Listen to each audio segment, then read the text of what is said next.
Hello बच्चों, स्वागत है आपका अपनी classes exam study with you में। बच्चों, हम लोग अर्थशास्त्र डिस्कस कर रहे हैं। अर्थशास्त्र में हम लोग आईएमपी क्वेश्चन पढ़ रहे हैं। कौन से क्वेश्चन पढ़ रहे हैं बेटा? हम लोग आईएमपी क्वेश्चंस को डिस्कस कर रहे हैं। ठीक है बेटा। तो अगर आप लोग चैनल पर नए हैं तो प्लीज आप लोग चैनल को सब्सक्राइब कर लीजिएगा और बेल आइकन को प्रेस करना आप लोग बिल्कुल भी मत भूलिएगा। ठीक है बेटा। और हाँ, आपके जितने भी फ्रेंड्स हैं उन सभी को रिकमेंड आप लोग से कीजिएगा। ठीक है बेटा। आज की हमारी इस क्लास में बेटा हम लोग जो है वो अर्थशास्त्र के 2 मार्क्स के क्वेश्चन जो है वो डिस्कस करने वाले हैं बेटा आप लोगों के लिए। ठीक है बेटा। तो देखो, ध्यान दीजिएगा। आप लोग क्वेश्चन बेटा स्टार्ट आ जाएंगे तो आप लोग क्वेश्चन नोट्स कीजिएगा बेटा। ठीक है। उनका स्क्रीनशॉट लेके आप लोग लिख भी सकते हैं, उसका स्क्रीनशॉट लेके आप उसको प्रिंट आउट भी निकाल सकते हैं। और जो बच्चे जिन बच्चों के इंस्टाग्राम अकाउंट पे टेलीग्राम अकाउंट नहीं जुड़े बच्चे जुड़ जाएंगे बेटा। वहाँ पे हम लोग फ्री ऑफ कॉस्ट डेली जो है इसकी अपडेट डालते हैं अपलोड। ठीक है बेटा। तो आप लोग बिल्कुल जहाँ पे वहाँ पे देख सकते हैं, नोट्स फ्री ऑफ कॉस्ट मिलेंगे, इसके लिए कोई चार्ज हम लोगों की तरफ से नहीं रहेगा। ठीक है बेटा। देखिएगा, पहला क्वेश्चन आज का होगा बेटा हम लोगों का कि व्यष्टि अर्थशास्त्र की कोई 2 विशेषताएं लिखिए। क्या बोल रहा है कि व्यष्टि अर्थशास्त्र की कोई 2 विशेषताएं लिखिए। पहला तो कीमत निर्धारण करने में सहायक होता है। ठीक है। उसके बाद क्या है भैया? सूक्ष्म जीव। सूक्ष्म हम बोल सकते हैं कि किसी भी चीज का विस्तृत अध्ययन करवाता है हमको कौन? व्यष्टि अर्थशास्त्र करवाता है ना। फिर दूसरा है बाजार अर्थव्यवस्था किसे कहती है? बाजार अर्थव्यवस्था होती क्या है ना बेटा। अगला क्वेश्चन है उत्पादन लागत से क्या आशय है? उत्पादन लागत होती क्या, वो हमको बतानी है। तो उत्पादन लागत का क्या अर्थ है या उत्पादन लागत से क्या आशय है? ठीक है, इसको हमको बताना है।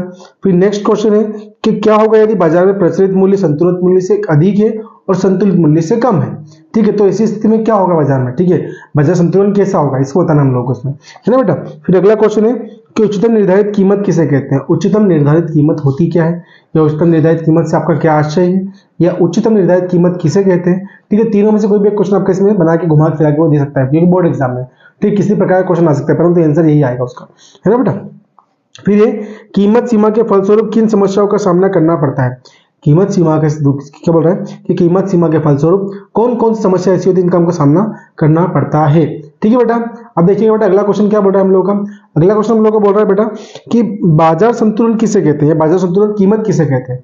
ठीक है, एक क्वेश्चन मिलेगा बाजार संतुलन किसे कहते हैं और एक क्वेश्चन मिलेगा बाजार संतुलन कीमत किसे कहते हैं हम लोग।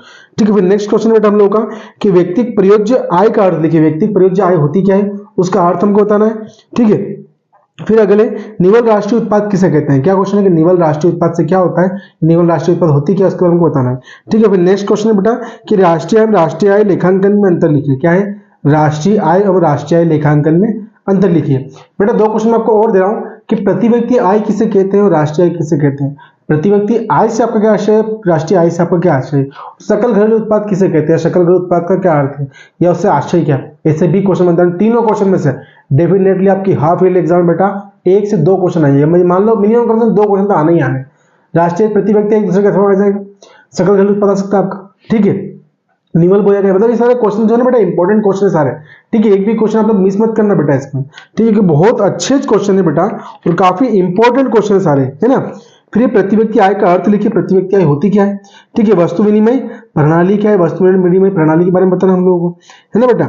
फिर रिजर्व बैंक को सरकार का बैंक क्यों कहा जाता है? ठीक है, आरबीआई को हम लोग सरकार का बैंक क्यों कहते हैं? ठीक है। फिर तरलता पसंद की क्या है? तरलता पसंद के बारे में बताना है ना बेटा।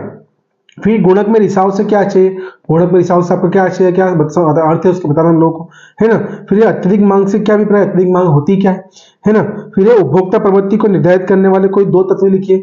उपभोक्ता प्रवृत्ति को निर्धारित करने वाले 2 तत्व कौन कौन से उसको बताना है ना बेटा। फिर है कि अत्यधिक मांग से क्या अभिप्राय? अत्यधिक मांग क्या होती है ना। उपभोक्ता प्रवृत्ति को निर्धारित करने वाले कोई 2 तत्व लिखिए, है ना। समग्र मांग क्या है? प्रमुख अवयव लिखिए। समग्र मांग के कौन से प्रमुख अवयव होते हैं? ठीक है बेटा। और आज का हमारा लास्ट क्वेश्चन होगा कि पूर्ण रोजगार संतुलन और अपूर्ण रोजगार संतुलन में भेद लिखिए। तो पूर्ण रोजगार संतुलन क्या होता है, अपूर्ण रोजगार संतुलन क्या होता है? ठीक है बेटा। इसमें तो बेटा अगर आप लोग क्लास पसंद आ रही हो तो प्लीज आप लोग चैनल को सब्सक्राइब कीजिएगा और बेल आइकन को प्रेस करना आप लोग नहीं बिल्कुल भी मत भूलिएगा बेटा।